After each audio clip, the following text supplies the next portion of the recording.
read 37th chapter today. Mera America Gaman. Yeah. Monica, over to you, please. Yeah, ma'am. Thank you so much. Good evening, everyone. Just, just a minute.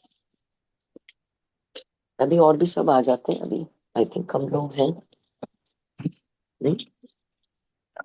We can wait for one more minute. One more minute. We will wait.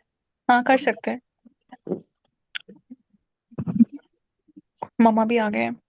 Shashi is also here. Koral ji, Sheetal, Yogini ji, Alka ji. Sunaina ji, Great. हमारा Yeah. 36 अभी बचा नहीं हुआ chapter 36. मेरे ख्याल से वो हो गया था. एक बार तुषार ने कंफर्म लिखा हुआ करवाओ. था. हाँ Tushar, are you sure that we are done with our 36 chapter?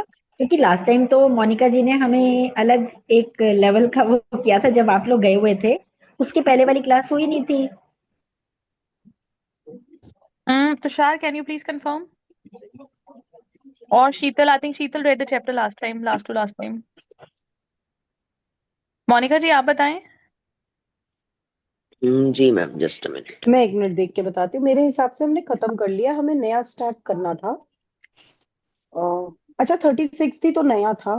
We started that. Just a minute, I will find you where. 37 आज 37 की बारी है. हमने बीच में एक क्लास जो स्किप की थी ना, उसमें हमने जनरल डिस्कशन किया था. हाँ हाँ वही कह रही हूँ. तो ये आज अरे मेरे को आवाज 37 लगाया था स्टार्ट किसी करना ने for this. Did somebody call my name for any clarification? Is that? Interest in the waste वाला जो चैप्टर था ना, बाबा जी का जो वेस्ट. शीतल मुझे आवाज क्लियर नहीं आ रही आपकी.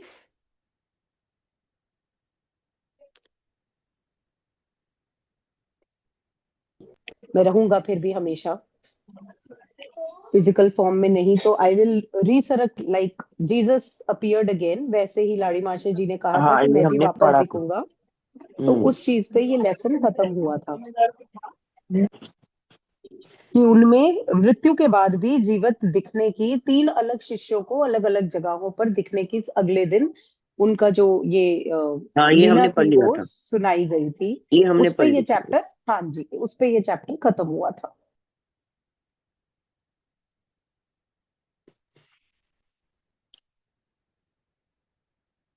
तो फिर 37 रीड करें. जी आज वही स्टार्ट करना है. यस ठीक है योगिनी जी, हो गया क्लियर आपको? मुझे लगता है मोनिका जी फिर मैंने मिस किया होगा क्योंकि मैंने मार्किंग कर रखी है. लास्ट पार्ट ये मेरे पास 337 पेज है. हाँ जी हो सकता है. कोई बात नहीं, मैं पढ़ लूंगी. Thank you. ठीक है ठीक है. तो आज हम 37 पढ़ते हैं. जी प्रकरण 37. 36 काफी इंपॉर्टेंट चैप्टर था. आप योगिनी जी उसको जरूर रीड कर लीजिएगा. जी जी. या इट वाज वेरी इंपॉर्टेंट. प्रकरण 37. मेरा अमेरिका गमन. अमेरिका निश्चय ही ये लोग अमेरिकी हैं. मेरे मन में यही विचार उठा जब मेरी अंतर्दृष्टि के सामने से पाश्चात्य चेहरों की लंबी कतार गुजरने लगी. क्योंकि जब एक इंडियन के सामने एक इंडियन चेहरा आता है तो दिमाग में इतने विचार नहीं कौंधते. किसी भी चीज को लेकर ले लो आप, कपड़ों को लेकर, भोजन को लेकर, व्यवस्था को लेकर, विचारों को लेकर इतने विचार नहीं आते. अगर एक हिंदुस्तानी को देखता है, चाहे वो किसी भी भाग से हो इंडिया के, वो अपने विचारों को इतना नहीं दौड़ाता. बट हमारे सामने जब एक दूसरी कंट्री का कोई व्यक्ति आता है जिसकी काया का रंग दूसरा है, चाल चलन दूसरा है, व्यवहार दूसरा है, बातचीत की लैंग्वेज दूसरी है, तो हमारे अंदर अपने आप ही कुछ ना कुछ कौंधने लग जाता है.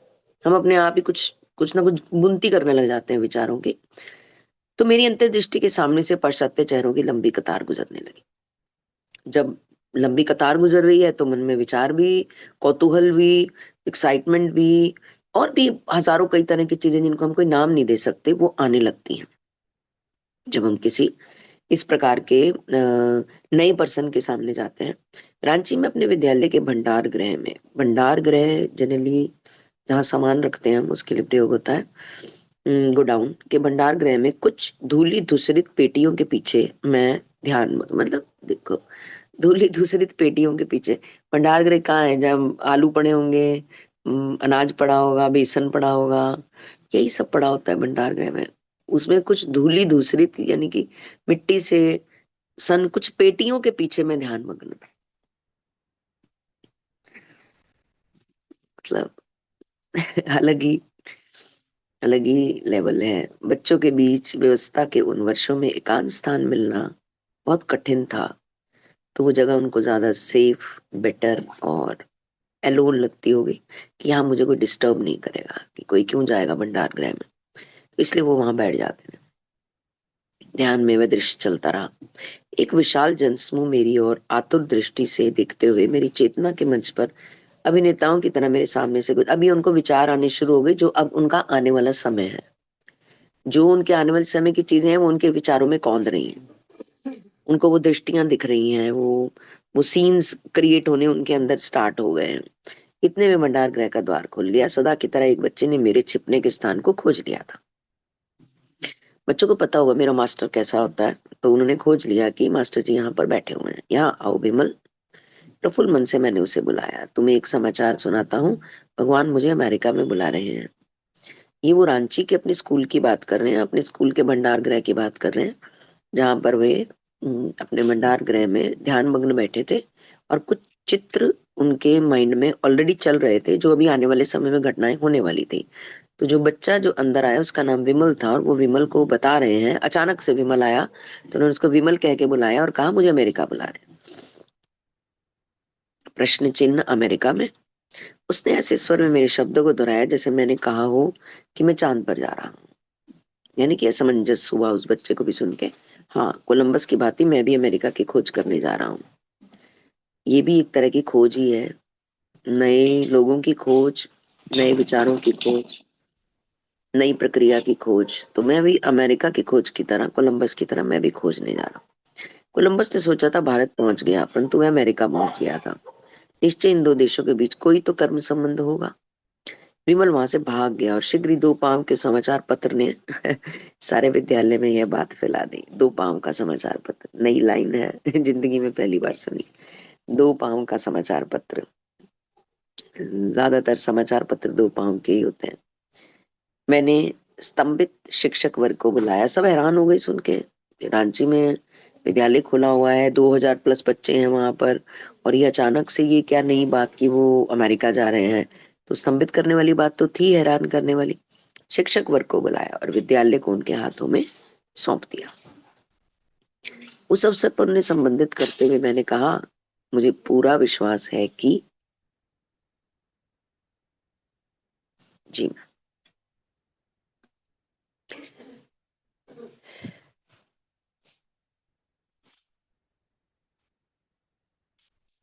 नेक्स्ट पेज तुषार में।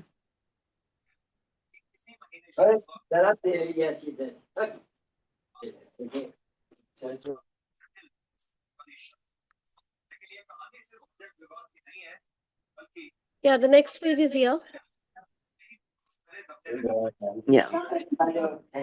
लाडी महाशय के शिक्षा आदर्शों का आप लोग सर्वोपरि पालन करेंगे, और वे अपने 1 मिनट होल्ड कर।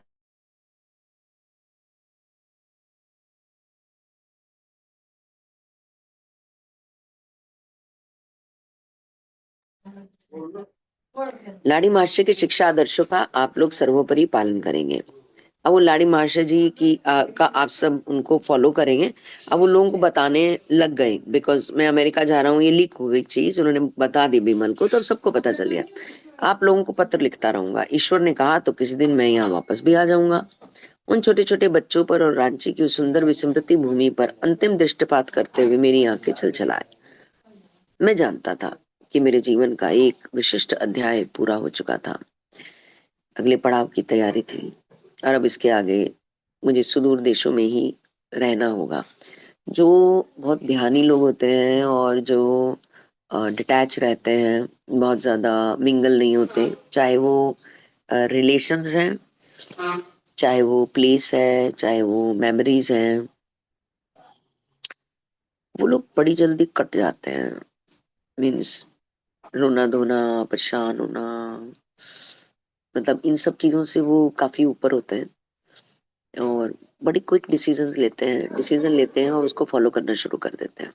जनरली जो पहुंचे हुए लोग होते हैं, बिकॉज वो अंदर से कहीं और से अटैच होते हैं, अंदर से उनका कनेक्शन, उनकी रूट्स, उनका जो थॉट प्रोसेस है वो कहीं और अटैच होता है, तो वो बड़ी क्विकली एक आम ह्यूमन बीइंग की जगह बड़ी क्विकली वहां से निकल जाते हैं। उन छोटे छोटे बच्चों पर और रांची की उस सुंदर विस्तृत भूमि पर अंतिम दृष्टिपात करते हुए मेरी आंखें छलछला आई। मैं जानता था कि मेरे जीवन का एक विशिष्ट अध्याय पूरा हो चुका था और अब इसके आगे मुझे सुदूर देशों में ही रहना था। ध्यान में उस दृश्य दर्शन के कुछ ही घंटों बाद मैं ट्रेन से कोलकाता रवाना हो गया। चल भी पड़े, विमल को बोला, सबसे बात की, अब लाड़ी मास्टर जी गाइड करेंगे और चल भी पड़े। दूसरे ही दिन मुझे अमेरिका में आयोजित धार्मिक उदारतावादियों के भारत के प्रतिनिधि के रूप में भाग लेने के लिए एक निमंत्रण मिला। उस वर्ष यह सम्मेलन अमेरिकन यूनिटेरियन एसोसिएशन के तत्वदान में बॉस्टन में होने वाला था। जगह का नाम लिखा हुआ है। मेरा दिमाग घूमने लगा। मैं श्री रामपुर में श्री युक्तेश्वर जी के पास जा पहुंचा। गुरुजी, मुझे अभी अभी अमेरिका में एक धार्मिक सम्मेलन में भाषण देने का निमंत्रण मिला है, क्या मुझे जाना चाहिए? बिकॉज आई थिंक ये उनकी पहली यात्रा अमेरिका के लिए रही होगी और अचानक से उनको कल ही प्रोग्राम है, कल आपने आना है और ये आपका निमंत्रण है, मतलब इतना क्विक उनको ये भेजा गया। तो वो युक्तेश्वर जी से पूछ रहे हैं क्या मुझे जाना चाहिए, मतलब कोई तैयारी, कोई प्रिपरेशन, कुछ समथिंग ऐसा अभी नहीं कुछ होगा? गुरुदेव ने सहज भाव से उत्तर दिया, सभी दरवाजे खुले हैं, अभी नहीं गए तो कभी नहीं जा सकोगे। बहुत सहजता है, बहुत तत्परता है, बहुत क्विकनेस है, सब डिसाइडेड है। चट मंगनी पट ब्याह जैसी चीजें होती है ना, जैसे हमारे यहाँ स्टेटमेंट बोली जाती है, वैसा सा कुछ है कि बात हुई, तुम्हें जाना है और कल है, ये टिकट है, जाओ काइंड ऑफ, और जाके बोलो क्या तुम्हें बोलना है, अभी नहीं गए तो कभी नहीं जा सकोगे। मैंने व्याकुल होकर कहा, परंतु गुरुदेव मुझे सार्वजनिक व्याख्यान देने का अनुभव ही नहीं है। क्या अनुभव है? मैंने शायद ही कोई भाषण दिया हो, और अंग्रेजी में तो कभी भी नहीं। तुम अंग्रेजी में बोलो या किसी भाषा में बोलो, योग पर तुम्हारा भाषण मन लगाकर सुना जाए। भविष्यवाणी हो गई कि तुम चाहे इंग्लिश में बोलो चाहे किसी चीज पे भी बोलो, तुम योग पर जब बोलोगे तो लोग तुम्हें मन लगाकर सुनेंगे। ऐसा उन्होंने भविष्यवाणी उनको कर दी। जी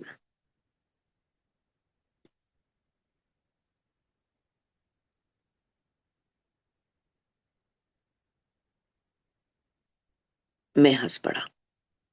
गुरुजी, अमेरिकी लोग बंगाली भाषा तो सीखने से रहे, आप ही अब कृपा करके मुझे अंग्रेजी भाषा की बाधाओं से पार करवाइए।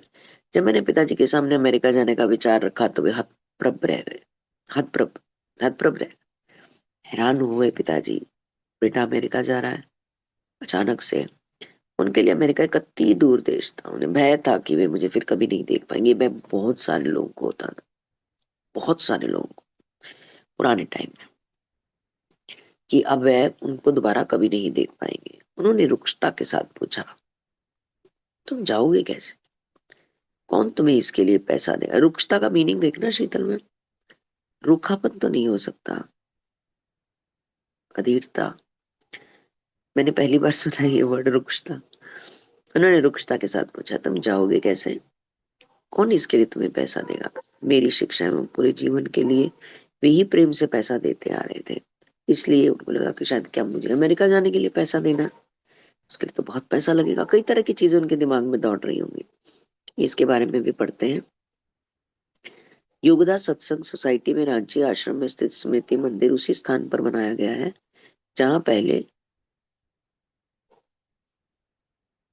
जी बेचैनी।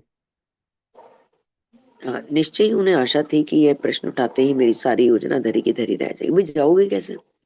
पैसा कहाँ से आएगा? टिकट कहाँ से आएगी? कौन देगा? कौन, कहाँ रहोगे? कौन तुम्हारे खर्चे उठाएगा?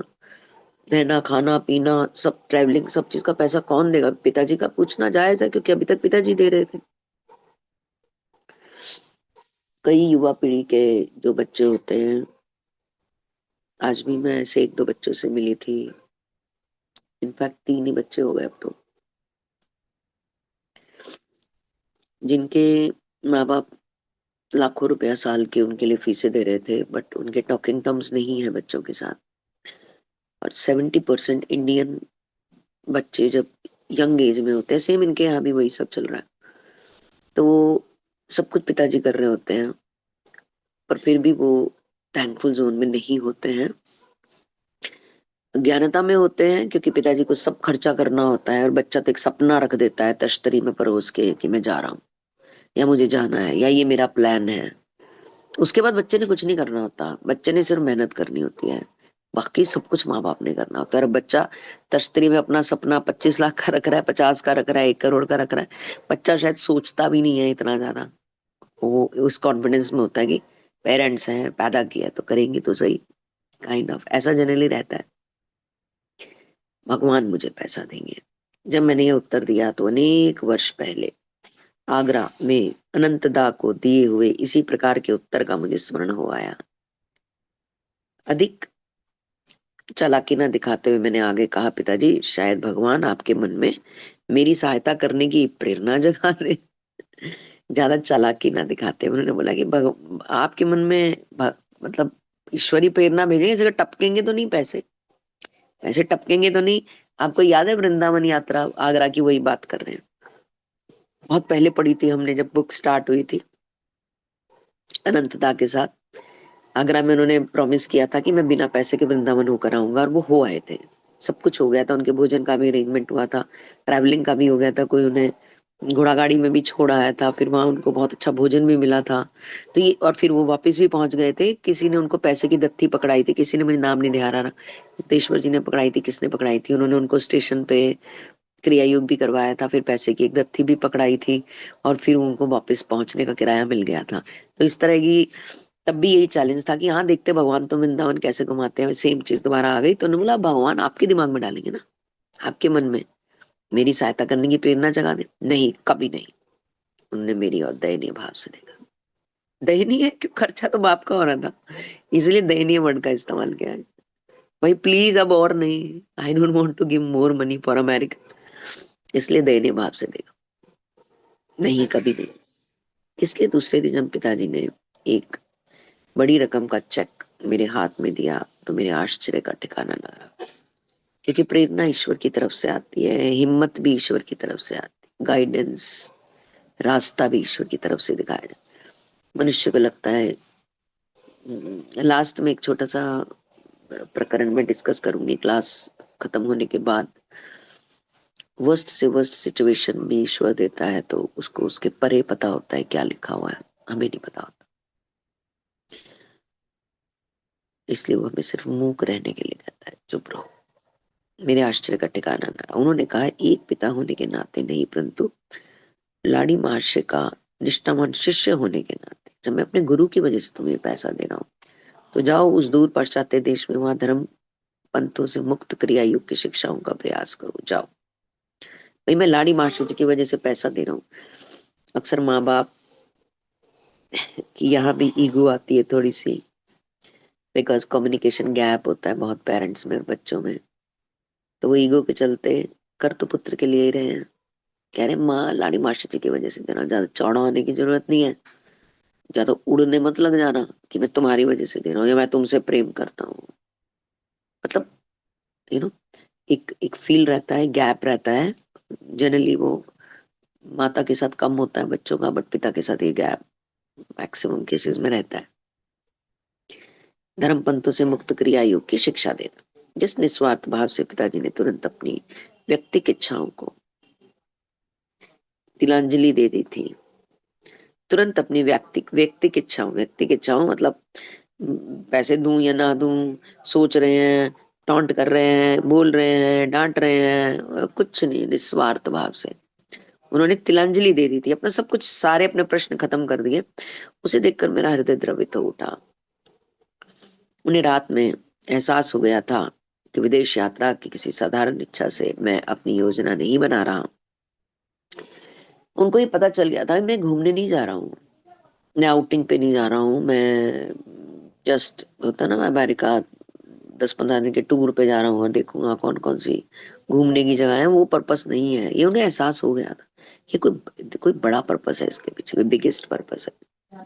मे बी लाडी महाशय जी ने उनके माइंड में ये चीज डाली है, नोबडी नोज, हमें तो नहीं पता, इन सब चीजों का ज्यादा ज्ञान नहीं है, क्योंकि माइंड में भी ईश्वरी लाता है, सब चीजें ईश्वरी करते हैं। कदाचित इस जन्म में अब हमारी फिर से भेंट नहीं हो सकी। पिताजी ने खिन्न होकर कहा। उनकी आयु उस समय 67 वर्ष की हो चुकी थी। ये बहुत बड़ी लाइन है, ये बहुत बड़ा समर्पण है उनके पिताजी का। एक प्रबल अंत प्रेरणा मेरे मन में उठी और पूर्ण विश्वास के साथ मैंने कहा, भगवान एक बार फिर से हम लोग को अवश्य मिला देंगे। पिताजी के कहने के बाद बच्चे ने बोला कि ईश्वर हमें अवश्य मिलाएंगे। जब मैं अपने गुरुदेव और अपनी प्रिय मातृभूमि को छोड़कर अमेरिका की अनजान भूमि में जाने की तैयारियां कर रहा था, तो मेरा हृदय कम आशंकाओं से नहीं भरा था, कम आकांक्षाओं से नहीं भरा था, मतलब बहुत आकांक्षाएं थी। अनजान भूमि की तैयारी करते हुए मैंने भौतिकवादी पाश्चात्य जगत के बारे में अनेक कहानियां सुनी। भौतिकवादी शब्द कलयुग के लिए यूज किया जाता है। हम सब जितने भी लोग क्लास में हैं, 12 लोग क्लास में हैं इस टाइम, हम सब लोग को पता होना चाहिए कि हम 2 तरह का जीवन जीते हैं, इनफैक्ट 3 तरह का जीते हैं, क्योंकि मिक्स करने का, मिक्सचर बनाने की हमारी बहुत आदत होती है। खिचड़ी मिक्स करके खाओ, और बची हुई सब्जियां मिक्स करके परांठे में डालो, और दही में कुछ मिक्स करके लपेट के खाओ, या मिक्सचर में बहुत मजा आता है हमको। या तो हम भौतिकवादी होते हैं, या हम स्पिरिचुअल होते हैं, या हम दोनों का मिक्सचर होते हैं। तो वो उसी की बात यहाँ पर कर रहे हैं कि मैंने भौतिक जगत के बारे में, भौतिक जगत और पाश्चात्य जगत का वैसे भी मिलन सा है। एक ही तरह के प्रसंग में ये दोनों चीजें हम कहें कि हम यूज कर सकते हैं, क्योंकि वहां पर स्पिरिचुअलिटी ना के बराबर होती है, होती भी है तो उनको इंडिया में ही आकर मिलती है, और यहीं पे वो इसके स्वाद को चख सकते हैं। हम वृंदावन गए थे तो बहुत सारे पाश्चात्य देशों के लोग वहां पर लहंगा चोली दुपट्टा लेकर दुकानों में कृष्णा की शॉपिंग करते हुए आपको नजर आएंगे, और उन्हीं के लिए सब खरीद रहे होंगे, उन्हीं के लिए वस्त्र भी पहन रहे, तो उन्हीं के लिए पहन रहे हैं अपने शरीर पे, क्योंकि उनको पसंद है। और जो भी शॉपिंग कर रहे हैं वो भी उन्हीं के लिए कर रहे हैं, अपने लिए कुछ सामान नहीं खरीद रहे हैं, चाहे वो धूप ले रहे हैं, माचिस ले रहे हैं, कुछ भी ले रहे हैं, और भी बहुत सारी छोटी छोटी चीजें दुकान पे हैं जो प्रभु को प्रसन्न करने के लिए वो खरीदते हैं। तो वो भी पाश्चात्य देशों से आए हुए हैं, और यहीं पे होके रह गए, गायों की सेवा कर रहे हैं, गायों को भोजन करा रहे हैं। लेकिन गोबर जो गाय का होता है, हम इंडियन लोग ज्यादा गोबर के साथ फैमिलियर नहीं हो पाते हैं, नंगे पैर मुश्किल से चल पाते हैं, बट वहां पर गाय गौशाला में नंगे पैर सेवा भी कर रहे हैं, काम भी कर रहे हैं, सब कुछ कर रहे हैं, और आंखों में प्रेम भरा हुआ है, हाथ में जापा माला है, कद 6 फुट 4 इंच, लंबे चौड़े ऊंचे गौरवशाली, माथे पे तिलक है। मतलब एक अद्भुत सा संगम देखने को मिलता है जब हम वृंदावन की गलियों में जाते हैं ना, और वहां पर ऐसी स्थली में जाते हैं, तो इसलिए क्योंकि वहां पर सिर्फ भौतिकता है, सिर्फ भौतिकवाद है। चाइना चले जाओ, अमेरिका चले जाओ, मांस की बड़ी बड़ी दुकानें, ऐसे में अब जा रहे हैं योगानंद जी, ऐसे चैलेंज चैलेंज के वर्ड में वो प्रूव तो नहीं, अपने प्रसारित करने जा रहे हैं, प्रूव तो नहीं, उनको प्रूव करने की जरूरत नहीं है, प्रसार करने जा रहे हैं, विस्तार करने जा रहे हैं उस आनंद का जो उन्होंने महसूस किया है, और वो उन लोगों को सिखाना चाहते हैं। इसलिए उन्होंने यहाँ पे भौतिक पाश्चात्य जगत को भौतिक जगत कहा जाता है। बारे में अनेक कहानियां सुन रखी थी जी। मैं एक पेज और करते हैं।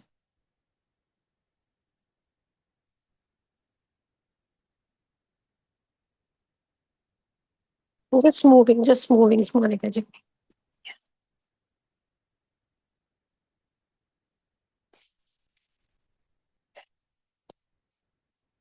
जी। कहानियां सुन रखी थी। यह जगत युगों युगों से संतों के वास्तव्य से पुनीत हुई। वास्तव्य उनकी मतलब उनकी कहानियों से, उनके किस्सों से, वास्तविक किस्सा, वास्तव्य से पुनीत हुई भारत भूमि से इतना भिन्न लग रहा था। वह जगत युगों युगों से संतों के वास्तव्य से पुनीत। हमारी जो भारत भूमि है उसकी बात कर रहे हैं कि यहाँ पर जो संतों से हमारी जो भूमि है वो इतनी पवित्र हो जाती है, पुनीत पवित्र, जैसे हमने उस दिन भी डिस्कस किया था, जो नागा साधु हैं करोड़ों की संख्या में आए थे, उनको आते और जाते कोई नहीं दिखता, ट्रेनों बसों में कोई नहीं दिखता, उन्हें सिर्फ वहां पे स्थली पे देखा जाता है और फिर वो गायब हो जाते हैं। जैसे हम लाड़ी मास्टर जी के बारे में पढ़ते हैं, वो गायब हो जाते हैं, उन्हें कला आती है इसकी, या महाअवतार बाबा जी के बारे में पढ़ते हैं, ये ये कला नागा साधुओं के पास भी होती है। उनके बारे में भी कहा जाता है, जब उनकी निगाह किसी पर पड़ जाती है तो वो इतने पवित्र हो चुके होते हैं, क्योंकि वो इतने सालों से साधना में होते हैं कि उनकी पूरी बॉडी पुनीत हो चुकी होती है, और उनकी निगाह भी किसी पे पड़ जाती है तो उसका जीवन संवर जाता है। तो ये नागा साधु इसीलिए 12 सालों के बाद कुंभ के मेले में नजर आते हैं। जिन जिन लोगों पे इतने देखा आपने, इतने करोड़ लोग पहुंच गए, 60 करोड़ लोग पहुंच गए, 70 करोड़ लोग पहुंच गए, 50 करोड़ लोग पहुंच गए, इतने सारे लोग वहां पर जा रहे हैं, तो वो नागा साधुओं के संपर्क में, स्पर्श में, उनकी निगाह उन पे पड़ती है। तो जितने लोग वहां जाते हैं, जो भी स्नान करते हैं, त्रिवेणी स्नान, उससे तो जो पाकीज़गी आती है वो आती ही है, बट वहां नागा साधुओं के अवलोकन से, उनको देखने से, उनको उनका दृष्टिपात करने से, और उनके द्वारा सामान्य मनुष्य मनुष्य का दृष्टिपात करने से सबका सबका कल्याण होता है, क्योंकि वो सिद्ध हो चुके होते हैं, वो उनके अंदर वो क्वालिटीज आ चुकी होती है, वो प्रभु के साथ रोज कनेक्शन बना चुके होते हैं, जो हम आम इंसान नहीं बना पाते। तो इसीलिए भारत भूमि को पुनीत कहा गया है, भारत भूमि को संतों की भूमि कहा जाता है। मैं सोच रहा था, पाश्चात्य वातावरण में प्रवेश करने की जोखिम उठाने वाले पौवार पौवार्ते गुरु को हिमालय की ठंड सह पाने से भी अधिक कठोर यस डेफिनेटली बहुत कठोर परिस्थितियां होंगी। जैसी परिस्थितियां, कोई भी संत अगर बाहर जाकर अपने धर्म का प्रचार करने लगता है तो उसको वो परिस्थितियां फेस करनी पड़ती हैं, क्योंकि वहां का खाना पीना, रहन सहन, बोल चाल, व्यवस्था, सब कुछ बिल्कुल डिफरेंट होता है, बिल्कुल डिफरेंट। मतलब एकदम, जिसको पंजाबी में कहावत है, तवे का पुट्ठा पासा, तवे का सीधा पासा, तो दोनों की जो परिस्थिति होती है वो बिल्कुल अलग होती है। जो सीधा पासा होता है वो बहुत शालीन होता है, और जिसके ऊपर हम काम करते हैं, और पुट्ठा पासा जिसपे आग लगातार लगती है, उसकी प्रकृति बिल्कुल अलग हो चुकी होती है। तो वैसा ही कुछ समझ लो कि जो अमेरिका है वो थोड़ा सा रुद्र, गुस्से में, गुस्सा कह लो, थोड़ा सा रूखापन कह लो, डिसेंट्रलाइज्ड कह लो, डिसलोकेट कह लो, कोई भी वर्ड यूज कर सकते हैं। तो ऐसी सी परिस्थिति में अब वो वहां पर जा रहे हैं, तो ये हिमालय की ठंड सह पाने से भी ज्यादा उनको लग रहा था, ये जो परिस्थिति है मुश्किल होगी, और उसका सामना करने के लिए उन्हें तैयार रहना चाहिए। एक दिन प्रातःकाल में इस दृढ़ संकल्प के साथ प्रार्थना करने बैठ गया कि भले ही प्रार्थना करते करते मर ही क्यों ना जाऊं, पर जब तक ईश्वर की आवाज नहीं सुनूंगा, प्रार्थना बंद नहीं करूंगा। मैं ईश्वर के आशीर्वाद एवं आश्वासन चाहता था, ताकि मैं पश्चिम के आधुनिक भौतिकवाद और व्यवहारिक उपयोगितावाद के कोहरे में, व्यवहारिक उपयोगितावाद और भौतिकवाद हमने क्लियर कर दिया। भौतिकवाद होता है जब हमें बहुत ज्यादा पिपासा, लालसा, इच्छा, लालच होता है, हमें चीजों के बारे में, सामान से हम बहुत जुड़े होते हैं, मेरा मेरा घर, मेरे कपड़े, मेरा मेरा मेरा चल रहा होता है, और घड़ी, पर्स, महंगे परफ्यूम्स, हेयर कलर्स, ये वो सब चीजें हमें सबसे जुड़े होते हैं, और बहुत ज्यादा अटैच होते हैं, और इनके खोने में बहुत ज्यादा दुखी होते हैं। तो उसको हम भौतिकवाद बोलते हैं। और पाने की इच्छा, और अमीर बनने की इच्छा, और धन पाने की इच्छा, मतलब जब हम और की भीड़ में लगे रहते हैं। आज हम कहते हैं कि ये वर्ल्ड की हाईएस्ट रिचेस्ट उसमें है, अब क्या वो थम जाता है जो हाईएस्ट रिचेस्ट उसमें? मुझे नाम नहीं पता कौन है इस टाइम, एलन मस्क है, कौन है, क्या वो रुक जाता है? अब वो सैटेलाइट्स ऊपर अंतरिक्ष में सैटेलाइट्स लगा रहा है, जिस सैटेलाइट के जरिए जो हमें चीजें पता चलती थी कि हाँ ये चीज हम सुनते थे, वो चीजें अब हम देख पाएंगे, उन चीजों को हम देख पाएंगे अपनी आंखों के सामने। जैसे अभी तक हमें गूगल एक रूट बताता था कि हाँ यहाँ रश है, अब हम उस रश को देख पाएंगे, गाड़ियों को देख पाएंगे, हाँ ओरिजिनल रश को देख पाएंगे। अभी तक तो हमें गूगल ही मैप बता रहा है ना कि यहाँ पे रेड लाइन के माध्यम से, ब्लू लाइन के माध्यम से रोड खुली है, बट अब वो वीडियोग्राफी के through we can see with our eyes कि हाँ अच्छा यहाँ रश है, ये वाली जगह, काइंड ऑफ ऐसे कुछ अरेंजमेंट्स चल रहे हैं। कौन रुक रहा है, कौन थम रहा है? किसको सब्र आ रहा है, किसी को सब्र नहीं है। कोई भी सीमा ले लो, जैसे ही उस सीमा तक पहुंचते हैं तो हमारा सब्र आगे बढ़ जाता है। हम एक नया डेस्टिनेशन, एक नई मंजिल बना लेते हैं और हम कहते हैं कि नहीं, अब इतना नहीं, अब इतना होना चाहिए। तो ये भौतिकवाद है। और व्यवहारिकवाद क्या है? बहुत प्रैक्टिकल होना, ओवर प्रैक्टिकल होना। प्रैक्टिकल मीन्स लाइक मेरा परिवार, मेरा फॉरेन, जब हम बाहर जाते हैं वहाँ की प्रैक्टिकेबिलिटी के बारे में भी बात करते हैं, वहाँ प्रैक्टिकेबिलिटी और अलग लेवल की हो जाती है। इंडिया में प्रैक्टिकेबिलिटी क्या है? बहुत व्यवहारिक हो तो बहुत प्रैक्टिकल है भाई, वो तो बात ऐसे हो तो बहुत प्रोफेशनल है, और उसका तो बात करने का तरीका, उसका तो बैठने का तरीका, उसका तो बोलने का तरीका, अरे मुंह खोलता है पता लग जाता है बंदे में।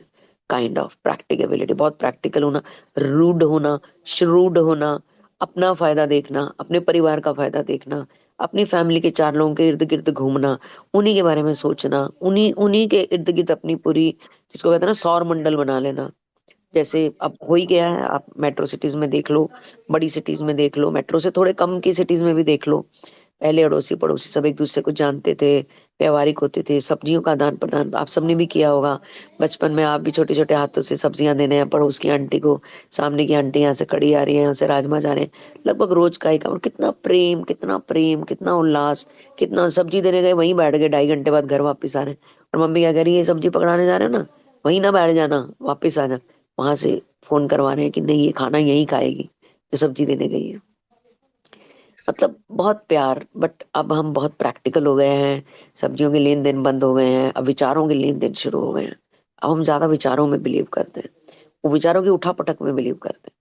और बाहर की दुनिया में हम अगर प्रैक्टिकेबिलिटी की बात करें, तो वहां तो 16 साल तक बच्चा माँ बाप के साथ रहेगा, उसके बाद बच्चे को घर से निकाल दिया जाता है। आप अपने आप देखो, अपना परिवार बनाओ, जो मर्जी करो, कुछ वो नहीं है, बहुत ही ज्यादा व्यवहारिक है। कोई परिवारवाद नहीं है, कोई पारिवारिक सीमा नहीं है, कोई मतलब अलग ही कायदे कानून है, गवर्नमेंट की तरफ से अलग तरह के लेवल्स की हेल्प मिलती है, मतलब बहुत ज्यादा प्रैक्टिकेबिलिटी है। अब ये एक ऐसे समुद्र में कूद रहे हैं जो इंडियन सिस्टम से बिल्कुल ऑपोजिट है। ओवर व्यवहारिक हैं, ओवर भौतिक हैं, और एक अलग अलग तरह की उनकी लैंग्वेज है, उनका बात करने का तरीका अलग है, उनका खान पान अलग है, रहन सहन अलग है, पहन अलग है, कपड़े पहनने का तरीका अलग है। अब मतलब एक अलग सी दुनिया में वो कूद रहे हैं, छलांग नहीं मारे, कूद रहे हैं। और अब क्या होगा अभी पता नहीं, बट आदेश है, उनको जाना है तो वो प्रिपरेशन कर रहे हैं। एक दिन प्रातःकाल मैं प्रार्थना बंद नहीं करूंगा। पश्चिम के आधुनिकवाद, आधुनिक भौतिकवाद और व्यवहारिक, तीनों के बारे में हमने बात कर ली। उपयोगिता और उपयोगितावाद, यूज करना, यूज करना, सामने वाले को इस्तेमाल करना और फेंक देना। सामने वाले को यूज करना, जैसे कुछ लोग किसी के साथ संबंध इसलिए बनाते हैं, अरे यार 2-4 पॉलिटिशियन के साथ रिलेशन होने चाहिए, ऐसे प्रेम नहीं है, मन से कोई प्रेम नहीं है, बट उनको लगता है यार वो रसूख वाला बंदा है, उसका फोटो खिंचा के अपनी दुकान में लगाऊंगा। चाहे वो किसी एमपी के साथ है, चाहे वो किसी मोदी जी के साथ है, किसी के साथ लगाऊंगा, जीवन भर काम आएगी। अच्छा, इनके बड़े बड़े पॉलिटिशियन से रिलेशन है। उपयोगितावाद, किसी के साथ रिलेशन का फायदा उठाना, और जब आपका काम पूरा हो गया तो उसको छोड़ देना, ये उपयोगितावाद कहलाता है। कि कोरे में कहीं खो ना जाऊं। अमेरिका जाने का तो संकल्प मेरे मन ने कर ही लिया था, पर साथ ही ईश्वर की अनुमति और आश्वासन, मतलब ईश्वर की भी अनुमति सुनना चाहते थे। वह और अधिक कृत संकल्प थे कि अब तो ईश्वर की आवाज सुन के then I will take this good step, holy step. बार बार उठने वाली सिसकियों को दबा कर रखते हुए मैं प्रार्थना करता ही रहा, कोई उत्तर नहीं आया। मध्याग्रह होते होते प्रार्थना की उत्कटता प्रकाष्ठा पर पहुंच गई, मतलब वो बहुत डीप उतर गए। तीव्रता की वेदना के दबाव से सिर चकराने लगा, क्योंकि बहुत ज्यादा वो कौन है? इन बहुत ज्यादा वो इन हो गए अपने साथ। तो जो तीव्रता की वेदना थी, मतलब कौन उनको है? कोई भी नहीं है। बाहर ये मोटरसाइकिल की आवाज आ रही है ना, इधर आ रही साइड में, पीछे की तरफ, पीछे भूमिका की जी म्यूट कर तरफ। लीजिए अरे जी। तीव्रता की वेदना के दबाव से उनका सिर जो था वो चकराने लगा।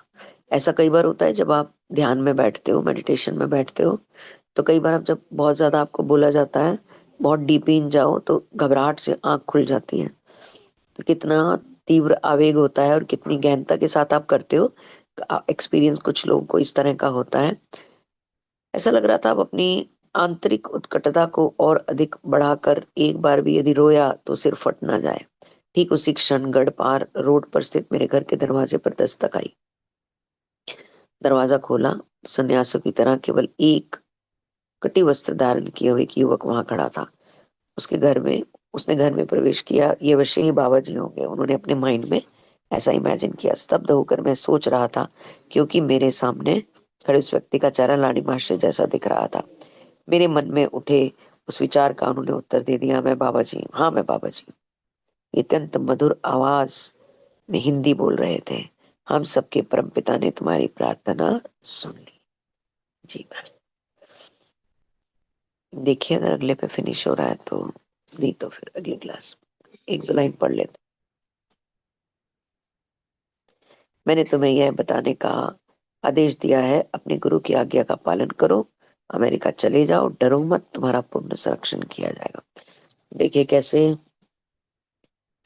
मतलब कितनी पाकीज़गी और गहराई और पवित्रता और डिवाइननेस, मतलब डायरेक्ट टॉक टू गॉड है और गॉड रेसिप्रोकेट कर रहे हैं। क्या लेवल है आनंद का, क्या पहुंच है, क्या रिलेशन है, क्या संबंध है। बहुत ही अद्भुत। उन्होंने परमिशन मांगी और प्रभु खुद आके उनको परमिशन दे रहे हैं। मतलब कितना अलौकिक उनका जीवन रहा होगा। बहुत ही खूबसूरत। जी मैम, यहाँ तक करें।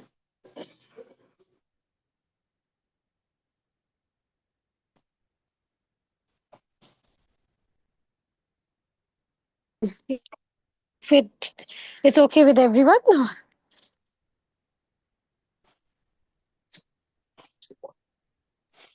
Thank you What did Monika Mr. Ji, बहुत Surena बढ़िया say? बताया, बहुत बढ़िया। Thank you so much. Yeah. Surena, are you there? Dishar, I'm on a call. Thank you, Monica ji. It was such a lovely experience. So much of awakening that it Yes. is so amazing to get connected and find out the answers coming from God. Direct answers coming. और इससे हमें ये पता चलता है कि हमारे ऊपर बहुत मिट्टी चढ़ी हुई है, हमारे ऊपर बहुत सारी परतें चढ़ी। जो हम ये सुन रहे हैं, हमारे शास्त्रों में भी इसी तरह की चीजें लिखी हुई हैं। ईश्वर के साथ बात करना, उनके मैसेजेस को रिसीव करना, ये सब लिखा हुआ है। पर एक व्यक्ति अपनी एनर्जीज को इतना ज्यादा डिस्टर्ब कर लेता है, ज्यादा गुमान में रहता है, ज्यादा विचारशील रहता है, ज्यादा रेसिप्रोकेट करता है, ज्यादा रिएक्शंस देता है, ज्यादा उलझता है, ज्यादा परेशान होता है, इरिटेट रहता है। मतलब एक व्यक्ति अपने आप को कितने लेवल तक डिस्टर्ब करके रखता है, उसको हर, अभी आप किसी के साथ जा रहे हो और आपको एक अननोन लेडी मिलती है, और आप जिनके साथ जा रहे हो वो उनकी बहुत अजीज है, और वो उनको हक करती है, आना, अच्छा आना आना, और वो चली जाती है। अब बीइंग नॉर्मल ह्यूमन बीइंग, आपके अंदर प्रश्न उठता है, कौतूहल आता है, और अब एकदम से पूछते हो कौन था ये। हाँ, इसको होता तो, है। इस कौतूहल का विनाश करना। उस सही शख्स बात। आपकी नॉलेज का नहीं था, उस शख्स से आपको कोई लेना देना धनिया नहीं लेना था आपने उससे। वो जिसके साथ आप जा रहे हो वो उनका नोन था, और हम्म। वो उनका क्या लगता है, उनका मित्र है, कलीग है, पड़ोसी है, इससे आपको कोई लेना देना नहीं है। और अगर आपने सवाल करा तो कई चीजें खुलेंगी, और फिर आप कई तरह की चीजों को अट्रैक्ट करोगे अपनी तरफ, क्योंकि वो उनके बारे में जो बताएंगी, उनके जीवन के बारे में, उनके परिवार के बारे में, उनकी व्यवस्था के बारे में, पता नहीं उनके जीवन में कोई बड़ा दुख चल रहा है, आप उसको अट्रैक्ट कर लोगे। बिल्कुल ऐसी ठीक चीजें है। आती हैं आपकी लाइफ में। शांत रहो, कौतूहल को खत्म करते जाओ। इधर उधर के कौतूहल, एक्साइटमेंट्स, फालतू के प्रश्न, फालतू की जीके की जो नॉलेज बैंक हम अपना बढ़ाते चले जा रहे हैं कि ये क्यों है, कैसे है, अच्छा उसकी हम्म। फैमिली में क्यों, ये सब कुछ, इसकी हमें ये सारी एनर्जी हम उस ईश्वर से के साथ कनेक्शन में लगाएं। बस ये इसका मतलब जितनी है चीज, लाइफ अटैक लाइफ, ये सही बात होती है फिर? बिल्कुल होती लाइफ है, अटैक्ट लाइफ आपने बिल्कुल अभी बोला ना पूरे जैसे की, तो मुझे सही बात होती है फिर इसका मतलब। बिल्कुल होती है। आप जिस तरह की विचारशाला में विचारशील रहते हो, जिस तरह के विचार आपके माइंड में चलते रहते हैं पूरा दिन, जिस तरह की घटनाओं के बारे में आप बात करते हो, या कई बार तो लोग मजे लेने के लिए करते हैं। सही चल बात आजा है। आजा, अच्छा क्या हुआ उसके, वो तू वहां गई थी, तो कह रही थी तेरे को वो अपने चाचा जी के यहाँ जाना है, उनकी फैमिली में कुछ हो गया। अब आप उनकी फैमिली, चाचा जी की फैमिली का किस्सा मजे लेकर सुन रहे हो आप। हाँ, वो कोई उसके अच्छी पुत्र बात नहीं खोज रहे। बता रही है आपको, अच्छी बात नहीं बता रही, उनके परिवार की किसी चीज के बारे में बता रही है। यू आर वेरी एक्साइट, चलो मजे भी नहीं ले रहे, छोड़ दो मजे को भी, आप एक गुड ह्यूमन बींग हो, मजे भी नहीं ले रहे, but you are excited to know about it, why? आपको अपने नॉलेज बैंक में क्यों डालना है कि उसके चाचा के घर क्या हो रहा है? यू विल अट्रैक्ट कोई चीज, पता नहीं आपका इमोशन डीप इन हो जाए और आप अट्रैक्ट कर लो उसको। क्योंकि जहां आपका एक इमोशन ही तो है जो अंदर भाग रहे हैं, आपका इमोशन अगर डीप इन हो गया, जरा सा भी आपका गला रुंधा, जरा सा भी आपके माइंड में आप डीप कंपैशनेट हो, आप अट्रैक्ट कर लोगे, आप अट्रैक्ट कर लोगे। इसीलिए कहते हैं कि किसी को हॉस्पिटल देखने जाओ तो बहुत शांत मन से जाओ और उसको ब्लेसिंग्स दो, और आ जाओ वहां से आने के बाद, आए हाय नी तेनू की दसा, पता की हाल, ओए हाय दिल बैठे आए तो कलेजा, ये नहीं करना, ये कुछ भी नहीं करना, ये और कुछ भी कभी नहीं करना। और जी, कभी पूछना भी नहीं। हम जैसे बोल नहीं, देते हैं, अगर किसी की लाइफ में बहुत सारा कुछ चल रहा है या दुख चल रहा है, जैसे ही हम क्वेश्चन करते हैं कि ऐसा कैसे हुआ, वो हाँ नहीं करना। आंसर फिर गॉड हमें देने लगता है कि because you asked you will get the hmm, answer. हम्म, तुमने पूछा था, वो आंसर तुम्हें मिल जाएगा उस चीज को देखते हुए। हम्म, और चुप ऐसा आई चुप हैव रहो, एक्सपीरियंस्ड इट। यस सो चुप रहो। मैंने बहुत पर जब पर जब इंसान अकेला होता है तो उसे लगता है कि मैं, मतलब अंदर कहते हैं ना, अपने अकेला होके अपने अंदर जाना चाहिए, अपना आनंद लेना, तो उसे लगता है मैं बोर हो रहा हूँ। और संसार में होता है तो लाइफ अटैक, लाइफ तो इंसान जिए कैसे। देखिए बोर हम तभी होते हैं जब हम आनंद से परे होते हैं भूमिका जी। जब हम आनंद में हाँ, होते हैं तो हमें अपने साथ स्वाद आता है। सही कह आपने रहे हो। बहुत बार अब इस लेवल पे अगर कोई घर में बोलते हैं ना कि फलानी जगह जाना है, मैरिज पे जाना है, तो सबसे पहले हमारा प्रश्न होता है, मैं घर में रुक जाती हूँ। क्योंकि आप अपने साथ आनंद करते हो, आप अपने साथ खुश रहते हो, आपको लगता है अपनी मर्जी का कुछ यूट्यूब पे सुनेंगे, अपनी मर्जी के कुछ आसन करेंगे, थोड़ा सा ब्रेथ वर्क कर लेंगे, अच्छा हमारा मॉर्निंग में योगा का टाइम होता है वो कर लेंगे, अच्छा इवनिंग में क्लास होती है वो कर लेंगे। मतलब हम अपनी अपनी मकड़ी की तरह अपने बनाए हुए उस आनंद जाल में आनंद उठाने लगते हैं। हम अपने प्रेम में डूब जाते हैं हम। अब हम इतने ज्यादा अतो नहीं रहते कि हम अच्छा चलो समझाएंगे ना, फिर फोन पे गप्पे मारेंगे, उससे बाहर आ जाते हैं। फोन पे गप्पे मारेंगे से बाहर आ जाते हैं, गप्पे मारेंगे से भी बाहर आ जाते हैं, बोर हो रहे से भी बाहर आ जाते हैं। क्योंकि अब आप अपना अपने साथ अपने मजे लूटने लग गए हो। और अपने साथ में जब आप ईश्वर को मद्देनजर रख के, उनको सेंटर में रख के आप जब कोई भी काम कर रहे हो, और ये इस बाहर के सारे जंजालों से, इन सारी रफ एक्साइटमेंट से, रफ प्रश्नों से, सवालों से जब आप कटना शुरू हो जाते हो, कटना वर्ड तो नहीं कहूंगी, आप एजुकेट हो जाते हो। कटना नहीं करेंगे, कटना में हो सकता है आप पे प्रेशर पड़े। जब आप इन सब के लिए एजुकेट हो जाते हो कि मुझे इन सब चीजों से कोई लेना देना नहीं है, कोई लेना देना। अरे कल लो नई गाड़ी लाए थे, 15 दिन भी नहीं हुए एक और गाड़ी, मरोड़ ही पड़े जा रहे हैं। या मरोड़ नहीं पड़ रहे, चलो आप एक अच्छे इंसान हो, अब बोले मैं तो अच्छा इंसान हूं, मुझे तो नहीं फर्क पड़ा, नहीं पड़ा, बट आपके घर में चर्चा हो रही है। अभी लाए थे गाड़ी 15 दिन में दूसरी ले, पहली 20 लाख की लाए थे, दूसरी 40 लाख। चल साला चल क्या रहा है इनकी जिंदगी। साला कोई किला बेचा होगा, अंदाजे लगा रहे हैं, बेटा उनका गया हुआ है अमेरिका, उसने पैसे भेजोगे, नहीं नहीं उसके दादा ने प्रॉपर्टी, अपनी अपनी कहानियां अपने घर में बैठ के कर रहे हैं कि उनके घर में 40 लाख की गाड़ी दूसरी कैसे आ गई 15 दिन में। प्रश्न पीड़ा का नहीं बना हुआ, डिस्कशन का प्रश्न बना हुआ। ब्लेसिंग्स दो, बस साइड हो जाओ। ये मैंने सुना है ना, मैम से सीखा था। मतलब मैं चरण छू लूं मैम के, चरण वंदन करूं, मस्तक नवाऊं, क्या नवाऊं मैं बता नहीं सकती। मतलब उन्होंने मेरे जीवन को कहाँ पहुंचा दिया, ये सब मुझे सुनैना मैम ने सिखाया। पहले पीड़ा नहीं थी, बट हाँ डिस्कशन होती थी, डिस्कशन होती थी, पीड़ा तो नहीं थी। पर हाँ प्रश्न ऐसे डिस्कस होते थे कि तरह क्या कर रहे हैं ये लोग, इतना इतना वाह भैया बड़ा, ऐसा पीड़ा नहीं होती थी, जलन भी नहीं होती थी, वो बहुत बचपन से नहीं होती थी, बट प्रश्न थे। उन्होंने सारे प्रश्न का गला घोट दिया, प्रश्न ही खत्म कर दिया, डिस्कशन ही खत्म कर दी, शब्द ही खत्म कर दिए, विचार ही खत्म कर दिए। अब शून्य रहता है जहां भी आनंद चल रहा है। उसके बेटे का 60 लाख का पैकेज लग गया, शून्य। क्योंकि अब ये पता चल गया कि सबकी कर्म यात्रा अपनी अपनी थी, अपनी अपनी है, किसी का किसी से कोई कंपैरिजन नहीं है, चाहे वो चाचा और दरानी और जेठानी क्यों ना हो, कोई कंपैरिजन नहीं है। क्योंकि every individual of the house, चाहे वो छोटा सा बच्चा भी है घर का, वो अपनी कर्म वही खाता साथ लेके आया हुआ है। उसको इससे कोई फर्क नहीं पड़ता कि उसके ताऊ की बेटी या ताऊ का बेटा क्या कर रहा है, वो क्या कर रहा है, या उसके छोटे चाचा का बेटा कर, इससे कोई फर्क नहीं पड़ता। हम कहते हैं ना कि वो ये कर रहा है तू भी, अरे कुछ नहीं है, सबकी अपनी कर्म है। मैंने कहा था लास्ट में एक चीज डिस्कस करूंगी, आप चाहोगे तो मैं 5 मिनट सिर्फ लूंगी, अगर चाहोगे, नहीं तो कोई बोल सकता है please. I think you can go ahead, Monica ji. ठीक है। एक एक फैमिली के अंदर एक चैलेंज है कि बच्चा फादर के साथ बहुत बैड रिलेशंस में है। काउंसलिंग किसी की चल रही थी, उसको डिस्कस करूंगी इसलिए ताकि हम सबके लिए एक एग्जाम्पलरी है। बहुत बैड रिलेशन में है, इवन मदर के साथ भी रिलेशन बहुत अच्छे नहीं है। बच्चा बहुत ज्यादा एरोगेंट हो चुका है, उसको बचपन से बहुत फैसिलिटीज मिली हैं, और अब भी वो उतने ही लेवल की फैसिलिटीज चाह रहा है, जैसे कि मुझे 2 लाख का लैपटॉप चाहिए, मुझे साइकिल चाहिए तो 40,000 की चाहिए, या इस तरह की उसके।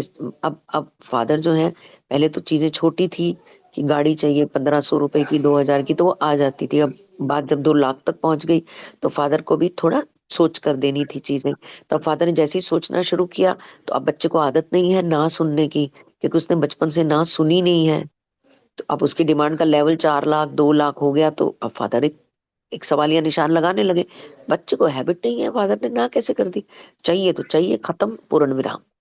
तो रिलेशन बहुत ज्यादा वर्स्ट हो गए, फादर बच्चे को बहुत ज्यादा मारने लगे, और आपस में बोलचाल बंद हो गई, रिलेशंस काउंसलर के पास पहुंच गए, डिस्कशंस, ऐस ये सब चल रहा है। रोटी पानी दुश्वार हो गया, घर का माहौल बिगड़ गया, बाहर के 4 लोगों का इंटरफेरेंस हो गया, इन्हें समझाइए, फादर को समझाइए, मदर को समझाइए, बच्चे को समझाइए, ये सब चल रहा है। लगभग 6-8 महीनों के बच्चे ने स्कूल जाना बंद कर दिया, जब तक मुझे लैपटॉप नहीं मिलेगा 2 लाख का, मैं स्कूल नहीं जाऊंगा। स्कूल जाना बंद, स्कूल से मैसेज आ गया आपके बच्चे का नाम काट रहे हैं, उसने कहा काट दो बच्चे ने। यानी कि अब वो किसी की नहीं सुन रहा, वो अपने घर की दीवारों की भी नहीं सुन रहा। ये लेवल आ गया, यहाँ जान से मार दो, मैं नहीं सुनूंगा तो नहीं सुनूंगा, नहीं तो मुझे लैपटॉप ला के दो। ऐसी परिस्थिति खड़ी हो गई। और उसके बाद पर प्रभु में विश्वास नहीं टूटा माँ का प्रभु में विश्वास नहीं टूटा। माँ निरंतर प्रभु के चरणों में रोज प्रार्थना करती रही कि प्रभु कुछ तो चमत्कार कर दो, कुछ तो, क्योंकि सिचुएशन हाथ से बाहर जा चुकी थी। पर प्रभु में आस्था नहीं टूटी, विश्वास नहीं टूटा, माँ का, सिर्फ माँ का। और अचानक से फादर एक दिन उठे और जाके 2 लाख का लैपटॉप ले आए, उन्होंने बच्चे को दे दिया। क्योंकि वैसे ही सब खत्म था, संबंध का गला घुट चुका था, सब चीजें खत्म थी।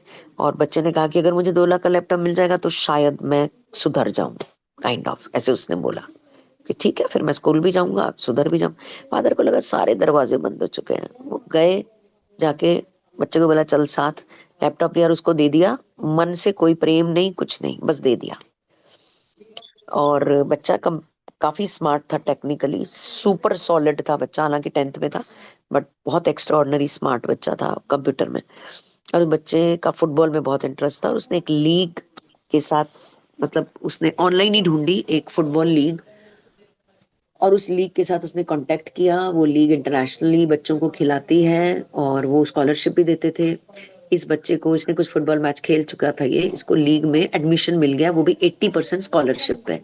और वो स्कॉलरशिप इसको लगभग 2 लाख के करीब का मिला, जितने का उसके फादर ने लैपटॉप लेके दिया था। यानी कि वो लगभग फ्री एंटर हो गया, सिर्फ 20% पैसे देकर लीग में चला गया, जहां पे जाना किसी आम बच्चे के लिए सपना होता है।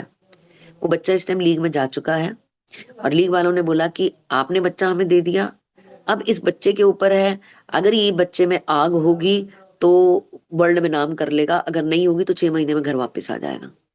अब वो बच्चा फुटबॉल के पीछे पागल है, पागल। अब वो उस जगह पे पहुंच चुका है, उस जगह पे पहुंच चुका है तो शायद उसका एक ड्रीम प्लेस था। अब अगर घटना, अब वो इस टाइम वहां पे है, इस टाइम वो वहीं पे है, उस जगह पे है। अब घटना के पीछे देखो तो घटना बहुत विकराल है। रोटी दुश्वार, रिश्ता दुश्वार, संबंध दुश्वार, माँ बाप की कुत्ती हो रखी है, कुछ समझ नहीं आ रहा क्या करें। तोहमतें मिल रही है माँ बाप को, तुम्हें बच्चा नहीं पालना आया। फादर को ज्यादा मिल रही है, तूने सिर पे चढ़ा रखा था। मदर को मिल रही है, तू अपनी नौकरी में पड़ी रही, तूने बच्चे। और एंड कहाँ हुआ, अंत कहाँ हुआ? बच्चा अपनी ड्रीम प्लेस पे पहुंच गया, उसको 80% का स्कॉलरशिप मिल गया, उसको वो दुनिया मिल गई जहां वो जाना चाहता था, क्योंकि बहुत प्रैक्टिकल और बहुत सॉलिड बच्चा था। उसकी जितनी हाई वाइब्रेशंस थी, वो वाइब्रेशंस घर में नहीं थी। वो उन्हीं वाइब्रेशंस के लिए बना था, because he was damn intelligent, he was highly energetic, he was superb child, he was brilliantly, मतलब बुद्धि चलती थी उसकी। और वो एनर्जी घर की एनर्जी से मैच नहीं हो रही थी, तो भगवान ने उस एनर्जी को किसी ऐसी जगह पर भेजना था जो उसके साथ मैच करे। उसके लिए उनको एक घटना घटित करवानी थी, वो घटना उन्होंने ऐसे घटित करवाई। पर क्यों चीजें अपनी राइट जगह पर पहुंची? क्योंकि माँ की आस्था नहीं टूटी। माँ ने पाठ करने, भगवान के आगे माथा टेकना, उनके साथ जुड़ना बंद नहीं किया कि कुछ नहीं हो रहा, कब से तुझे पूज रही हूँ, कुछ नहीं हो रहा, कब से तेरी माला जप रही हूँ, कुछ नहीं हो रहा, तेरी जोत जला के मैं परेशान हो गई, कुछ नहीं हुआ, मैं कुछ नहीं करूंगी आज से। लोग अक्सर यही करते हैं, एक टाइम के बाद धैर्य छोड़ देते हैं। उस माँ ने धैर्य नहीं छोड़ा, और आज वो बच्चा अपनी जगह राइट प्लेस पे, राइट पेंडुलम पे पहुंच गया।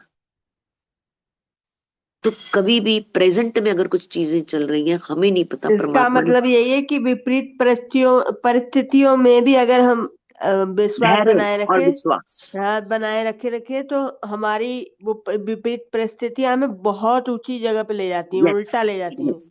उस टाइम क्रिब नहीं करना, उस टाइम परेशान नहीं होना, इरिटेट नहीं होना, बुरे शब्दों का प्रयोग नहीं करना, टॉन्ट नहीं मारने, व्यंग्य नहीं करने, ताने नहीं करने, प्रभु को नहीं कोसना, अपनी किस्मत को नहीं कोसना, कुछ नहीं करना, क्योंकि भाग्य से मिल रहा है।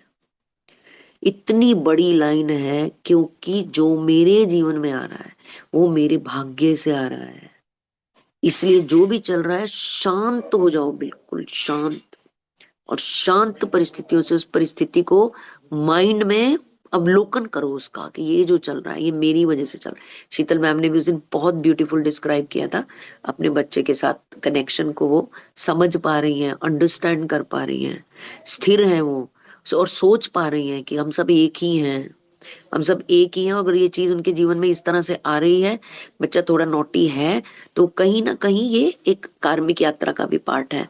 तो मुझे संयमित रहना है, कोसना नहीं है, डांटना नहीं है, रिलेशन खराब नहीं करना है, संयमित रहकर अपने पे काम करना है, अपने कम्युनिकेशन पे काम करना है, अपनी परिस्थितियों को अंडरस्टैंड करना है, प्रभु से कार्मिक माफिया मांगनी है लगातार, और उसको बोलना है कि मेरी आस्था तुझ में खत्म नहीं हो रही प्रभु। मुझे पता है मेरे जीवन में चीज आई है तो मेरा ही कर्म है, आप मेरे साथ रहो और मुझे गाइड करते रहो। मुझे पता है इस पर्दे के पीछे तू मेरा सूरज उगा रहा है। बस सिर्फ इतना ही हमारा काम है, इसके अलावा कुछ नहीं, कुछ नहीं और कुछ नहीं सोचना। जी मैम, थैंक यू। बहुत ही सुंदर, बहुत beautiful, lovely. Sheetal, would you like to add something to that too? इसमें तो Yeah, she सबको was. बड़ा रिलैक्स मिला है इनकी बात में, सही बात है ये, बहुत बहुत बहुत बढ़िया। जी, आई एग्री विद भूमिका जी ऑल्सो। और रिलैक्स इसलिए मिला है क्योंकि हमें ये समझ में आ रहा है कि घटनाएं अगर कर भगवान रच रहे हैं या हो रही हैं तो इनका क्रम बन रहा है, लेकिन इसका आउटकम कुछ और है। और वो आउटकम प्लस है या माइनस, या हम अभी की परिस्थिति को देख के जज करने लग जाते हैं और हमारी सोच छोटी रह जाती है। एक्चुअल बड़ा आउटकम तो सिर्फ प्रभु को मालूम है। अगर हम उन पे सरेंडर भाव से, एक्सेप्टेंस से उनकी लीला का यू नो जैसे कहते हैं ना, पानी के बहाव के साथ चल दें, बह जाएं, तो हम शायद पकड़ पाए इंट्यूटिवली कि आगे क्या घटना रची हुई है उन्होंने, शायद हम जान जाए कि इसमें क्या भला है। कई बार हम कहते हैं ना शायद इसमें भी कुछ भला होगा, लेकिन पता नहीं होता। लेकिन अगर हम अगेंस्ट द टाइड जाने की कोशिश करेंगे, बहाव के अगेंस्ट, फ्लो के अगेंस्ट, तो हमें ज्यादा ताकत लगेगी, हम जल्दी हार जाएंगे, हम जल्दी थक जाएंगे, हमारे जिस कहते हैं ना शरीर में वो जान ही नहीं रहेगी। जैसे कहते हैं पक्षी हवा के अगेंस्ट उड़ना चाहेगा तो पंख जल्दी थक जाएंगे, पंखों में वो जान नहीं रहेगी। तो बहाव के साथ बहने की क्षमता हमें तभी आती है जब हमारा अपने जो भी परमात्मा में हम बिलीव करते हैं उन पे भाव होता है, सरेंडर का। इस चैप्टर में जहां तक हमने अभी तक पढ़ा है, दो तीन बातें इतनी खूबसूरती से इस बात से रिलेट हो रही हैं। जब उन्हें पता चला उन्हें बाहर जाना है और अमेरिका जाना है, विच इज लाइक ऑपोजिट। यहाँ बात आ रही है ना पाश्चात्य देश और यहाँ पूर्वी देश की, तो उनको भी एक विजुअल बना कि अमेरिका अमेरिका तो ऐसा होगा वैसा होगा, मैं कैसे यहाँ अपना आश्रम को कितना मिस करूंगा, सब कुछ भाव आ रहे हैं। ऊपर से तर्क आ रहा है, क्या वो लोग बंगाली सीखेंगे? मैं तो पब्लिक स्पीकिंग नहीं जानता। लेकिन उनको एश्योरेंस आ रहा है भगवान से कि तुम कर लोगे, तुम्हारा काम योग का प्रचार है, वो उतना समझ लेंगे, इतना मैं श्योर करता हूँ, इतना तो वो समझ लेंगे। तो एक कॉन्फिडेंस बढ़ाया।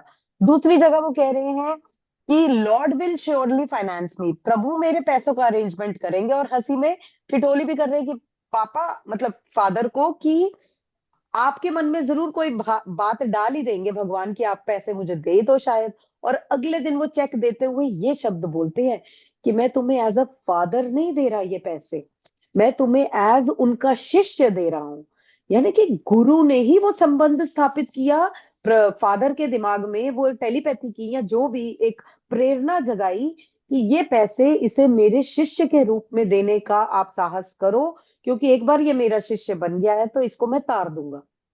गुरु का काम ही यही है ना, तार देना, कि इनकी नैया पार मैं लगा दूंगा। तो ये दो बातें मुझे बहुत अच्छी लगी कि जब उन्होंने कहा ना Lord will finance my money, and he did.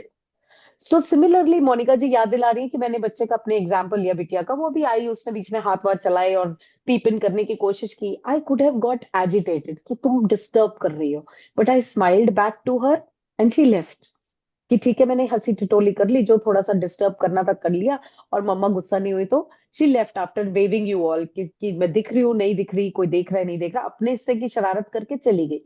क्यों? क्योंकि मैंने पेशेंस दिखाई कि I need to accept the flow. छोटी छोटी बातों को अगर मैं रिटेलिएट करूंगी फिर तो हमारा बॉन्ड ही टूट जाएगा, बन ही नहीं पाएगा। तो समर्पण एक बहुत बड़ा वर्ड निकल के आ रहा है अभी तक की रीडिंग में और अभी तक की किताब में भी, कि वो समर्पण देने का मतलब डाउट को छोड़ देना। अगर हम डाउट में हैं तो हम समर्पण में नहीं है, और अगर हम समर्पण में हैं तो आखिरी सांस तक भी हमें वो भाव नहीं छोड़ना कि मेरा क्या होगा, मैं कैसे करूंगी। जैसे इन्होंने कहा मैं वहां जाके पब्लिक स्पीकिंग कैसे करूंगा। अच्छा, मेरा भी कल एक नया चैप्टर स्टार्ट हो रहा है, एक नया नया एक इनिशिएटिव स्टार्ट हो रहा है। मुझे भी लग रहा था मैं कैसे करूंगी, फिर मुझे लगा प्रभु के हाथ छोड़ दो, अपने आप कराएंगे। अगर उन्होंने ये ड्रीम मेरे अंदर डाला है तो उसे पूरा करने के लिए डाला है। ये जब हम सोच लेते हैं ना कि ये मेरा ड्रीम है, कैसे पूरा होगा, यही हम स्टूपिड है जब हम कैसे में फंसते हैं। क्योंकि कैसे पे तो हमारे को काम ही नहीं करने को कहा भगवान ने। उन्होंने कहा वाई पे काम करो, क्यों मैं ये सपना पूरा करूं। अगर मेरे पास भगवान ने वो सपना मेरे ही दिमाग में डाला है, सामने वाले के दिमाग में नहीं डाला, तो उन्होंने मुझे इस सपने को जीने के लिए बनाया है। तो वो वाई जानना चाह रहे हैं कि तुम अपने वाई को स्ट्रॉन्ग करो, हाउ तो मैं निकाल ही दूंगा। आखिरी मिनट तक मेरे पास अगर कोई सहूलत या कोई रिसोर्सेज नहीं होंगे तो वो अरेंज हो जाएंगे। ये समर्पण भाव हमें डाउट में नहीं आने देगा, हमें डगमगाने नहीं देगा। हमारी आस्था में हमारा पूरा विश्वास होना चाहिए। जो इस समय दिख रहा है कि इस चैप्टर में तो अभी हम सिर्फ ये वर्ड पढ़ रहे हैं। चैप्टर का नाम है आई गो टू अमेरिका। उस अमेरिका का मतलब यहाँ पे व्याख्या हो रही है जिसको ना उन्होंने कभी सोचा कि मैं कभी इस आश्रम से दूर होऊंगा, बल्कि उनकी आंखें नम थी ये सोच के कि इस आश्रम से दूर मैंने जिंदगी सोची भी नहीं थी। जो बच्चा बचपन से हिमालय भागने की बात कर रहा है वो अमेरिका की चकाचौंध में कभी कंफर्टेबल नहीं होना चाहेगा। तो इसमें जो शिक्षा छुपी है वो है success lies out of the comfort zone. और उन्होंने वो कंफर्ट जोन छोड़ी और वो इतने सक्सेसफुल हुए कि आज इस किताब को लोग रेकमेंड करते हैं।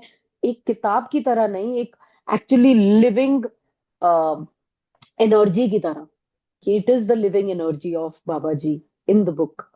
मतलब बहुत गहरी बात है कि हम लोग कंफर्ट जोन से बाहर जाने के लिए कितने तैयार हैं, कौन कौन तैयार है, किस किस फील्ड में तैयार है। लाइफ में इतने सारे एरियाज है, कौन कौन से एरियाज में हम तैयार है। तो जहां हमें चैलेंज आ रहा है शायद हम वहां तैयार नहीं है। अगर हम चैलेंज ओवरकम कर पा रहे हैं तो यस, हम फॉर श्योर तैयार। तो ये मेरी आज की जो है ना रिफ्लेक्शंस है। एंड बहुत बहुत ही डीप बातें हैं, बहुत अच्छा लग रहा है इसमें आगे गहराई में जाके। Beautiful. Thank you so much, Sheetal. Sheetal, I've thank sent you you. a message. या I have so my guest over here, so no problem, I am taking charge. So anybody else, कोई और अपनी reflections share करना चाहता है, कोई बात कहना चाहता है, तो बिफोर वी, अच्छा time is up, but yes I will give a chance to anybody who wants to speak, Thank you, else we will Sheetal. Close. Yeah, go on please. Uh, it was so beautifully explained, as जैसे आपने अभी बोला, this book is a living energy. And I really, since the first day, I really feel glad and grateful that I am associated with this bunch of people who is purely guided by the divine light. Yesterday, I have received some award for the Pride of Nation, Nari को लेकर, pride of nation for नारी, तो 2025 का। Congratulations. Thank you so much, I am really glad. But क्या हुआ था कि that I was supposed to go from Chandigarh to Delhi and receive that award, and while coming back, जब मैं बधाई हो आ रही आपको, थी। बधाई हो हमारी तरफ से भी। Thank you so much, thank you भूमिका जी। तो जब मैं वापस आ रही थी, I was coming back from metro. While coming back, मुझे पता नहीं क्या ही सूझा, मैंने फोन निकाला और मैंने अपने आप को एक टारगेट दे दिया। And that target was that I'm making reels and I'm speaking in next 365 days. My goal is to make 1 CR, 1 crore रुपया in next a year. And मुझे नहीं वाओ। पता मैं क्या बोल रही हूँ, मैं क्यों बोल रही हूँ, but I will definitely share that video. शायद मैंने स्टेटस पे शेयर करा हुआ है, जिस जिसके पास नंबर है प्लीज देखना। और उसमें जो ग्लो थी चेहरे पे, जो विश्वास था, वो मुझे लग रहा था कि ये मेरा तो नहीं है, it is coming out of the blue moon. But now when I am in the session today, इतना कनेक्शन फील हो रहा है, इतना कनेक्शन फील हो रहा है, जब आप आउट ऑफ द वे जाके कुछ डिसाइड करते हो, वो आप हो ही नहीं, जब आप उसके साथ जुड़ जाते हो, वो अपने आप आपसे काम कराने लगता है। मतलब सीरियसली देयर इज नो, मतलब जैसे मैम ने कहा, मोनिका जी ने कहा कि हमारी एक टाइम आता है जब आप सब जगह से अपने आप को डिटैच करते चले जाते हो, करते चले जाते हो। आपको किसी की सक्सेस पे कुछ नहीं है, आपकी किसी उस पे जेलसी फील होना बंद हो जा रही है। तो कुछ एक इमोशंस होते हैं ना, एंड ऑफ द डे हम लोग इमोशन के भरे हुए हैं, 75% वाटर है बॉडी में। तो जब वो चीजें सेटल होने लगती है, out of the comfort zone आप कुछ बोलते हो। अब वो रील देख के मैंने खुद देखी, तो मुझे था, मुझे अपने आप को डिसिप्लिन करना है, मुझे इतने सारे काम करने हैं और मुझे अपने आप को फोकस करना है। आज का ये चैप्टर मुझे ऐसे लग रहा था कि जैसे वो मेरे को ही बता रहा हो कि बच्चे आपको करना कैसे है। आपको बस वो जो विश्वास अंदर है, जो अननोइंगली बह रहा है, बस उसके ऊपर ध्यान रखो, बाकी तो सब हो जाना है। बिकॉज करने वाला तो कोई और ही है, हम तो सिर्फ एक वही, पेन है। बुक राइटिंग के लिए आपका भी ये आपने ये चैप्टर बोला आपके था। लिए नहीं है, सबके लिए ही होगा। हमें भी ऐसे ही लगा कुछ, हमारे अंदर भी कुछ फीलिंग्स जो हम कह नहीं पाते, वो इसमें मिल गई, जब आपके रूप में इतनी अच्छी मिली कि मैंने कहा ना, रिलैक्स फील हुआ, बिल्कुल, इसीलिए कहा। बिल्कुल। जो जो आज प्रेजेंट है ना, उन सबको ये चैप्टर सुनना था, किसी न हाँ किसी जी, बिल्कुल। बिल्कुल सही कह रही बहुत हो। गौर से सुनना था भाई, बहुत गौर से। और कल टाइम की ओवर हो रिकॉर्डिंग रहा है भी तो है हमें हमारे कुछ पास। बुरा नहीं लग रहा, हमें लग रहा है अरे थोड़ा और, थोड़ा और, थोड़ा और, कोई अच्छा सा थोड़ा और बोल दे। बिल्कुल, ये जो भाव है ना, हमें बस, हम लोग भी क्या है, हम लोग भी तो भाव से ही बने हैं, और उसी की तरफ हमें निकलना है। भाव से बने हुए भगवान की तरफ ही हमें निकलना है। हम बाकी सबको पकड़ पकड़ के कंधों पे टांग रहे हैं, उसकी जरूरत ही नहीं है। जितने खाली हो जाएंगे, उतना सहज भाव से पहुंचेंगे, उतना इजीली पहुंचेंगे, विद ईज कर पाएंगे। ये बहुत ब्यूटीफुल लगा आज के सेशन में, और इतना सरल लगा कि इतना डिफिकल्ट नहीं है जितना हम बना बैठे हैं, अपने अंदर ही चक्रव्यूह की तरह घूमे जा रहे हैं। वो हम ही घूमना कॉम्प्लिकेट स्टॉप कर करना देते है। हैं, आई एग्री, क्योंकि हम ना एनालिसिस में फंस जाते हैं, लॉजिक लगाते हैं, तर्क लगाने बिल्कुल लग जाते हैं। आई थिंक जब हम सरेंडर में होते हैं फिर हम तर्क नहीं लगाते। फेथ इसी को बोलते हैं ना, बिलीफ का मतलब ही यही है कि आपने नहीं देखा, तो वो भूत भी हो हाँ सकता है, भगवान भी हो सकता है, दोनों को नहीं देखा, पर जिस पे आप बिल्कुल बिलीव करोगे आपको आभास उसी का होगा। तो दोनों बिल्कुल केस में आपने देखा नहीं हुआ, लेकिन फेथ का मतलब you don't need logic, you don't need a नहीं proof, you just believe. So belief की ताकत है ये। अलका जी कुछ कहना चाह रही है? आप अनम्यूटेड दिखी मुझे। Thank you.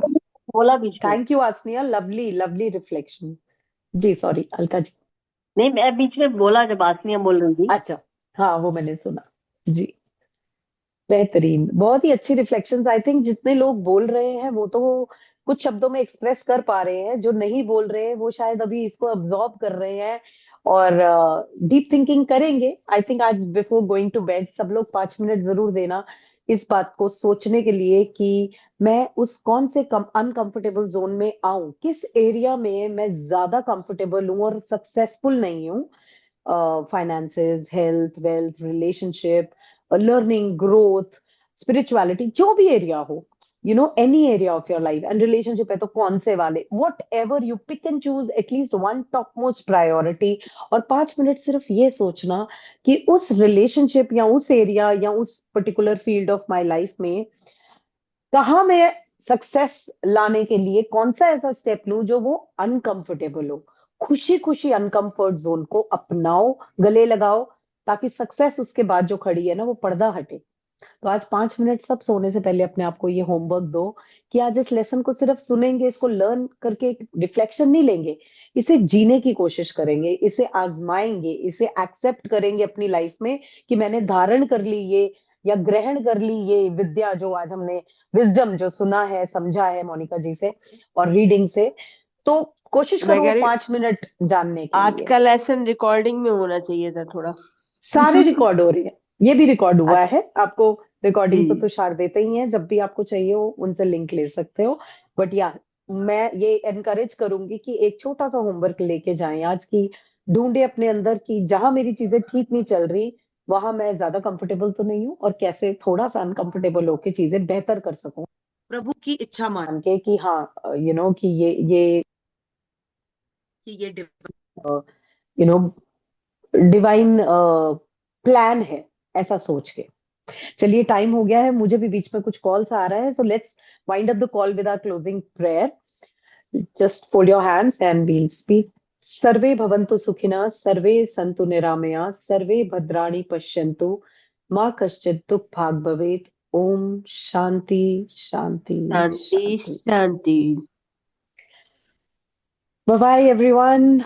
I hope bye आपको 5 बाय, मिनट गुड देंगे नाइट सोने से सबको। थैंक पहले। यू बहुत थैंक यू बहुत thank you Sheetal Monica thank ji, you अच्छे। Tushar, Sunaina, everyone Monica on thank ji the को call. Sheetal thank ji you, thank आप यू मोनिका सबको ji thank you, thank you पूरी टीम को everyone thank you. Thank thank you. You Thank for your you. Love and pleasure. Blessing Thank you, bye bye. everyone. Bye bye, take bye care, bye. Good night.